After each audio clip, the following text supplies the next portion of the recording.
A drinking routine. This story takes place in the Zastoy years, which in English translates as the stagnation in the development of socialism, when black and white TVs showed the beloved Leonid Ilyich Brezhnev from morning till night, and color TV was still but a dream. Half of the population of Leningrad, as well as all over the country, lived in communal apartments and dormitories. Viktor Antonovich had a tiny room in a dormitory. He worked as a foreman at a construction company, and he was always in desperate need of money. He had been married for 2 years, and he and his wife had a young son, whom she looked after while he was at work.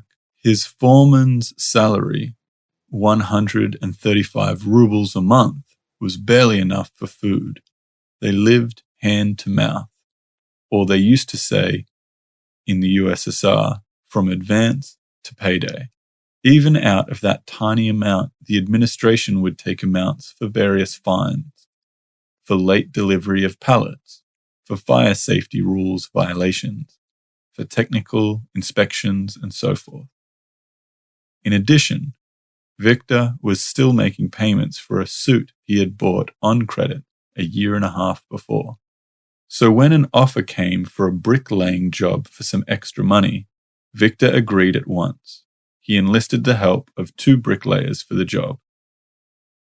The job involved replacing the walls of a private wooden house.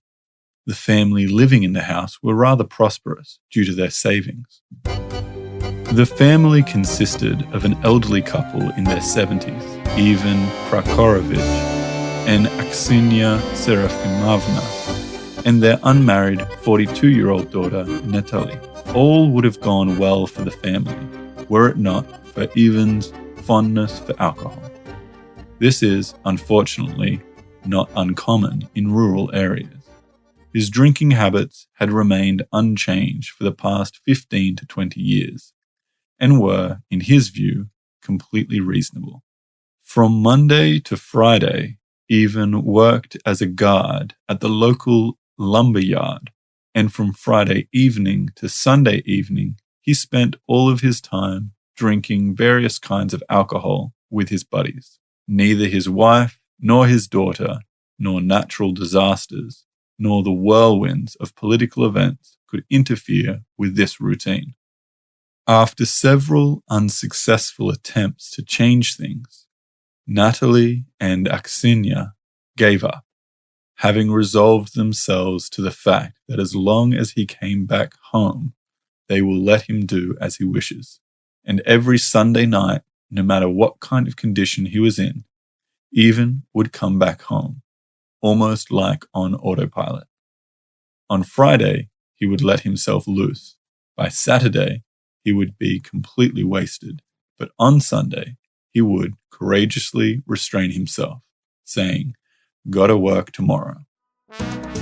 As a result of this routine, Natalie would be the one conducting all the negotiations concerning the renovations of the house. It was agreed that the work would be performed over a single weekend, with the workers being paid 300 rubles. This was a great deal for Viktor. Natalie had prepared all of the building materials back in the spring, so they could start right away. They started early on a Saturday morning and worked 2 days straight. When they finished the job, the house had been laid in white bricks and looked brand new again. The 2 women were very pleased and set out a table to treat the workers with potatoes, meat jelly, pickled cucumbers, mushrooms, and of course, handmade samogan, a local moonshine. They all ate and talked until late into the night. In the meantime, it grew pitch dark outside, and Ivan had still not returned home.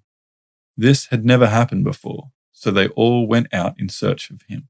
They finally found him on the other side of the village, sitting on a bench, muttering to himself, "Good heavens, where did my house go?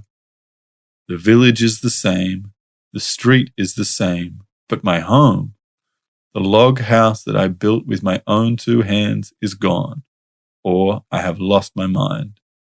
Did the blue devils get a hold of me? Indeed, I must quit drinking. What good has it done me?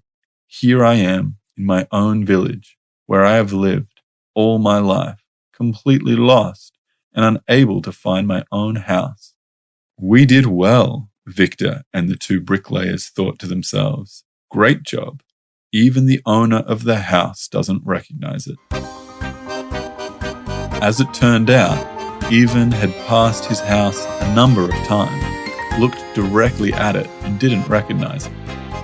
It never occurred to him that his wooden house could have transformed into a brick cottage in just 2 days, and the whole time he had been looking for his rickety old wooden house.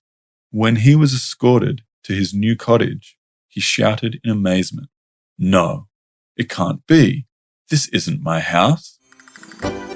But once he went inside, he calmed down and said with a chuckle, "Oh, I see now that I am home." From that moment on, Ivan drank less and no longer followed his drinking routine. Once in a while, he would even offer to help the bricklayers. Victor received many new orders after that, and in a month, he was able to buy the color TV that his wife had been dreaming about. He was even able to pay off his debt for the suit.